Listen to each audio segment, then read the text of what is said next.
Livre de l'Exode, chapitre 23. Tu ne répandras pas de vaines rumeurs. Tu ne prêteras pas main forte au méchant en lui servant de témoin à charge. Tu ne suivras pas la foule pour faire le mal, et quand tu déposeras dans un procès, tu ne t'aligneras pas sur son opinion pour faire dévier le droit. Tu ne favoriseras pas un faible dans son procès. Quand tu rencontreras égaré le bœuf ou l'âne de ton ennemi, tu devras le lui ramener. Si tu vois l'âne de celui qui te déteste crouler sous la charge, tu ne le laisseras pas à l'abandon, mais tu lui viendras en aide. Tu ne feras pas dévier le droit du malheureux qui s'adresse à toi lors de son procès. Tu te tiendras éloigné d'une cause mensongère. Ne tue pas l'innocent ni le juste, car je ne justifie pas le méchant. Tu n'accepteras pas de présent, car le présent aveugle les clairvoyants et compromet la cause des justes. Tu n'opprimeras pas l'immigré, vous savez bien ce qu'est sa vie, car vous avez été vous aussi des immigrés au pays d'Égypte. Pendant 6 ans tu ensemenceras la terre, et tu récolteras son produit. Mais la 7e année, tu la laisseras en jachère et tu abandonneras son produit, les malheureux de ton peuple le mangeront, et ce qu'ils auront laissé, les bêtes sauvages le mangeront. Tu feras de même pour ta vigne et ton olivier. Pendant 6 jours tu feras ce que tu as à faire, mais le 7e jour tu chômeras, afin que ton bœuf et ton âne se reposent, et que le fils de ta servante et l'immigré reprennent souffle. Vous prendrez bien garde à tout ce que je vous ai dit.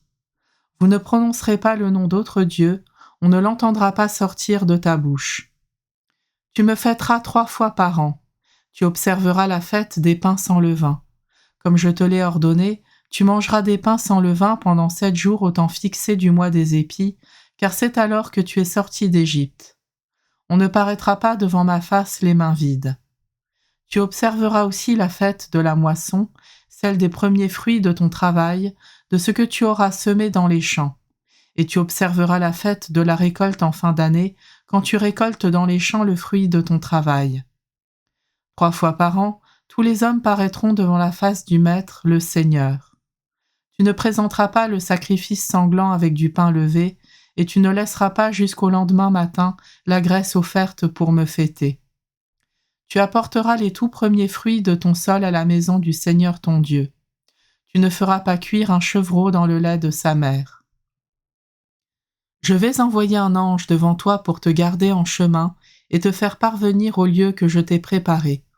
Respecte sa présence, écoute sa voix, ne lui résiste pas, il ne te pardonnerait pas ta révolte car mon nom est en lui.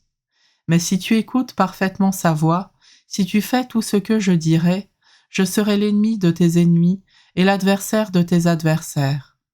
Mon ange marchera devant toi, il te fera rencontrer de nombreux peuples, l'Amorite, le Hittite, le Périzite et le Cananéen, le Hivite et le Jébuséen. Je vais tous les anéantir. Tu ne te prosterneras pas devant leurs dieux, tu ne les serviras pas, tu ne te conduiras pas comme ces peuples, mais tu détruiras leurs dieux et tu briseras leurs stèles.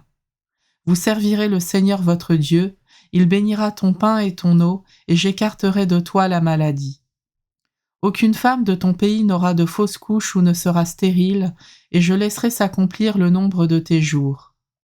Devant toi j'enverrai ma terreur, je frapperai de panique tout peuple chez qui tu entreras, devant toi je ferai tourner le dos à tous tes ennemis. Devant toi j'enverrai des frelons, devant toi ils chasseront le Hivite, le Cananéen et le Hittite. Je ne les chasserai pas devant toi en une seule année, car le pays deviendrait une terre désolée où les bêtes sauvages se multiplieraient à tes dépens.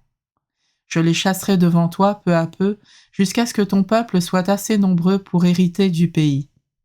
Je fixerai tes frontières ainsi, de la mer des roseaux à la Méditerranée et du désert au fleuve. Je livrerai entre vos mains les habitants du pays, et tu les chasseras devant toi. Tu ne concluras pas d'alliance avec eux ni avec leurs dieux. Ils n'habiteront pas dans ton pays, de peur qu'ils ne te fassent pécher contre moi. Tu pourrais alors servir leurs dieux, et ce serait pour toi un piège.